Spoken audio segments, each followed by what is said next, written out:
What's going on, ladies and gentlemen? IronBusiness01 here with Discount Gaming. I've been doing a lot of videos lately.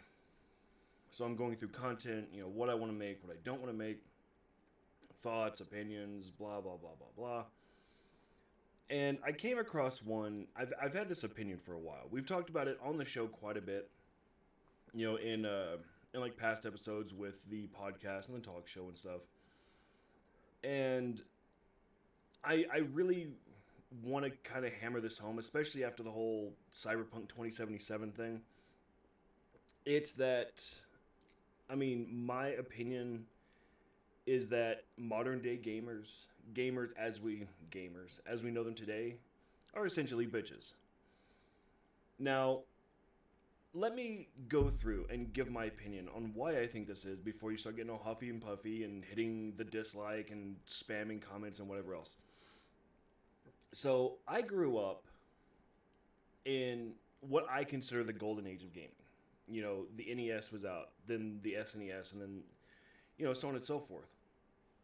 And I've been a gamer since the original Nintendo, hell, since the Atari. And I've loved every moment of it. And I've been lucky enough to see gaming evolve and change and grow on its own. But with that, I've seen the newer age of gamers come in, and for the most part, it hasn't been a bad thing. For the most part, they love gaming just as much as my generation does. But a lot of the newest generation, if you will, have become whiny bitches. And I feel like that has become such a toxic subject in and of itself that it's started to infect, if you will, older generations. So, this is what I mean by something like that. When, let's use the PlayStation 2 as an example. Actually, we'll use one of my favorite games, Capcom versus SNK 2. Came out on the PlayStation 2, and I played the shit out of it. I still play the shit out of it. I bought it for my PlayStation 3, and I still love that game. I think that game is one of the greatest fighting games of all time. When that game came out, there was no such thing as DLC. There were no patches, there were no updates, there was no balancing. When a game released, that's what it was. You either played it or you didn't play it. If you played it, you learned how to play it. You learned, what was good, what was bad, how to exploit it, how to stay away from it, how to, whatever. It was part of the game. And somehow we moved to the point with the technological era getting larger and larger that, now if a game gets released and it's unbalanced or it's busted in a certain way, then all of a sudden the internet's on fire. Everybody wants to yell and scream and bitch and moan and complain. Now, granted, this isn't just on the gamers. This also falls on the developers. Because with the technological era getting larger and larger, they have become more accustomed to not having to finish out a game. They can do it 2/3 of the way, ship the game, and then when it comes out, have a day one patch ready to initially finish the game. And even still, if it's not finished or if it's unplayable, they can just patch it. They can just do all their work from wherever, but they've already got the money. So essentially, they don't have to do shit. I see this whole process being really, really bad for a number of reasons. One, I feel like it has made developers lazy. I don't think that games as a whole are nearly as good as games back in the day. Part of that is for nostalgia reasons. There are some games that I'm very nostalgic at, but if I look at from a methodical point of view, the games are, run a very high risk of just being bad. Or it could be because of my age or the experience I got at the time. There's a lot of factors that can go into something like that. But developers don't make games nearly as good as they used to. Now, that does that mean all developers in all games? No, absolutely not. just in the last couple of years, we've had some games to come out that have been nothing short of amazing. We've had the newest God of War. We've had The Last of Us. I'm not going to say Last of Us 2. I think that game was garbage. We've had Dark Souls. We've got Spider-Man. We've got Miles Morales. There are games out on the modern consoles. Or I guess now what would be considered the last gen consoles. But there are some companies that can drop some fantastic games. Cyberpunk 2077, I think, is a fantastic game. I think that game is phenomenal. You know, but the first thing you hear is, "Oh, the graphics aren't as good." So, I don't believe that graphics are what make a game. I believe that a game experience should be decided and derived from that point exactly, the experience. I don't think that a game's graphics are a make and break option. Look at Final Fantasy VII. Final Fantasy VII, the original, not the remake, the original, even for the PlayStation, had pretty bad graphics. But the story was phenomenal. The experience is what made that game. The characters, the events that took place, the music, just everything, the cinematics, everything about that game was phenomenal. But I feel like some way or somehow we've lost sight of that. You know, do I think that the crashes are acceptable? No. No, absolutely not. Because if I'm going to give a company money for a video game, I want to be able to play that video game. Cyberpunk, I'm not going to lie, I did make a little bit of an exception for. I've been waiting for that game for, what, 9 years plus? So I dealt with the crashes. I dealt with the forced crashes and stuff like that. But it did get to a point where, my patience did start to wear out a little bit because the game was initially unfinished. I love the experience. I don't think the graphics are a big deal. Even on the original Gen 1 PlayStation 4, I think it's fine. I could care less if it's playing in 4K at 60 frames a second or whatever. It's the experience that I'm after. And that brings me back to Final Fantasy VII. It's still held as one of the greatest games of all time. Look at Symphony of the Night, Castlevania. One of the greatest games of all time. But the graphics weren't anything spectacular. It was a side-scrolling platform RPG. That's exactly what it was. But it's still considered to be one of the greatest games of all times because it was the experience. It was the enemies that you ran into during the game. It was the gameplay itself. It was the soundtrack for the game. It was the puzzles. Like, there was so much to that game that it created an experience. And that experience is what makes that one of the greatest games of all time. And this isn't just my opinion. I don't just throw a lot of this out there, especially conversations like this where it's just my opinion. I do go in, I do research stuff like this. I do look into, sales and numbers and, vast opinions and stuff like that. So it's not just me throwing my opinion out to the wind. But I feel like gamers as a whole have become spoiled and whiny bitches. I mean, it is what it is. I'll call it for what it is. Because if a game comes out, you know what? Let's take the Final Fantasy VII remake as an example. I loved it. I thought it was phenomenal. I thought it looked incredible. I thought it played incredible. The music was an incredibly healthy dose of nostalgia. The cinematic scenes were nothing short of phenomenal. Like, there's nothing about that game that I can put a negative edge to. There's nothing. But when it came out, within a week, you had tons of people complaining about it. And it's for what? Like, what made it so bad? You can't say the graphics. You can't say, like, a lot of people just bitch to bitch. I understand that. But, a lot of that comes from, just, like I said, people being spoiled. But what's unfortunate is that because companies have gotten so lazy, a lot of it does fall on them. Look at Call of Duty. There's a brand new Call of Duty every year. Everybody knows it. The developers know it. There still has to be a day one patch. For what? Like, what's so important that you can't finish it before it drops?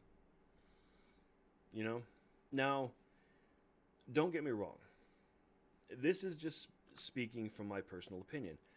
The only experience that I have in game development is what I've taught myself.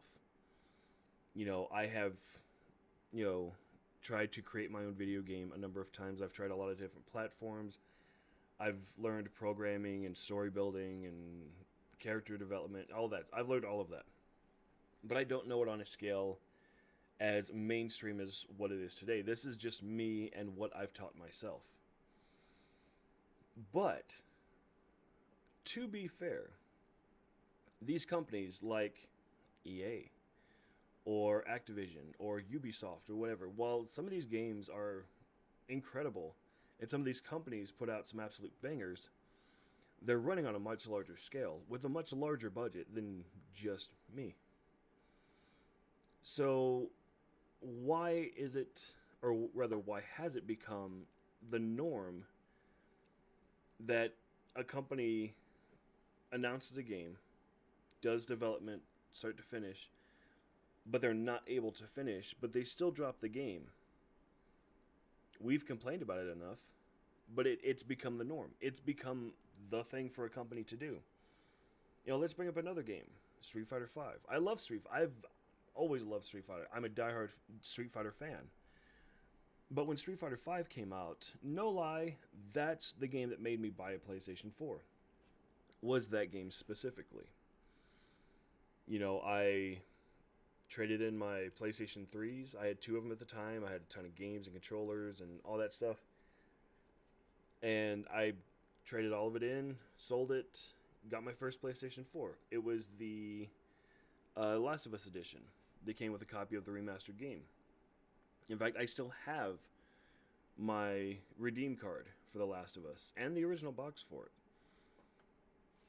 But when Street Fighter V was released, it was nowhere near a completed game. Nowhere near it. You had the original roster, which was fine. There was no training mode. There was no story mode. There was nothing. You had practice. I think you had practice or you had trials. And then you had online and you had one-on-one versus. That's it. That's it. And it took, I want to say, at least, if not a little bit longer than a year, for them to start implementing all of these other core functionalities in a fighting game who's had a game since the original Nintendo. If you want to talk about the fighting version genre, we're talking the Super Nintendo. But every single console since the Super Nintendo has had an iteration of Street Fighter on it. Both Nintendo and Sega and whatever else. So them releasing a game that was this far underdeveloped was stunning, shocking, and nothing short of, because they just kind of played it off like it wasn't anything major. But it was very major.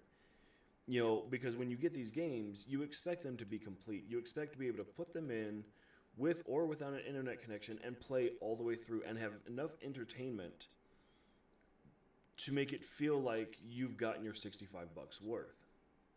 And in that game, there was just no way. And the only apology that we got was, hey, we're sorry that the game wasn't finished. Here's the story mode for free. And there's something wrong with that. And what made it worse is people were just kind of forced to accept it. And they did, which sucks. So I think that stuff like that has really become the norm. And since that's become the norm, we're not holding these companies accountable for when they do stuff like that. Do I think that there's a a problem when it comes to balancing and patches? Yes and no. I think that balancing should be a thing that doesn't have to be done every 2 weeks, every month, something like that. I think that eventually a company, when they're ready to to climb that hill for balancing, say you've got 10 characters. Okay, 1 week, focus on one character. Or do teams. Say you have an 8-man team. Okay, you guys have this character, you guys have this character, you guys have this character. That way, everybody gets everything done. A patch comes through, does all the balancing, and that's it. Because then if you did that, then you could focus your assets and utilities on doing things like downloadable content or additional content or things like that. That's a video for another time because I definitely have my own opinion about DLC. But I feel like, fighting games, first-person shooter games, stuff like that, they don't need a balancing act every week or every other week or every month. There's no reason for it. Because that's kind of what makes a game, I guess,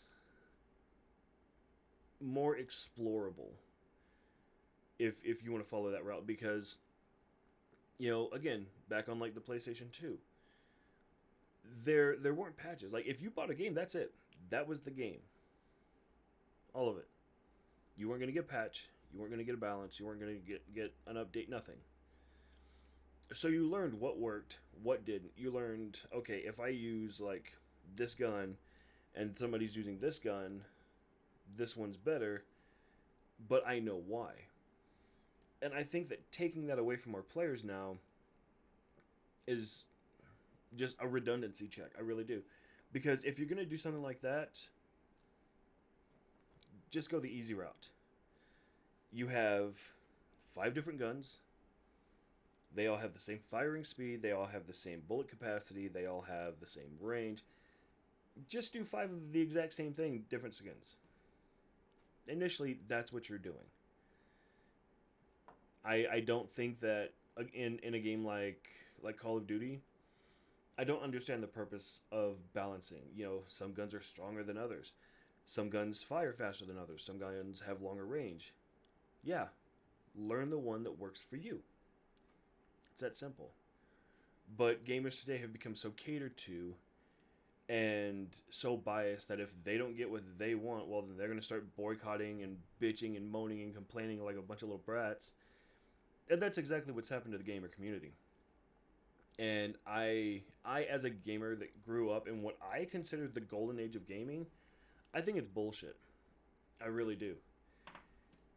Because it completely removes the need for gamers to understand the game and the systems and the controls and the functionalities of anything in the game, because if they bitch enough, they're going to get what they want anyways.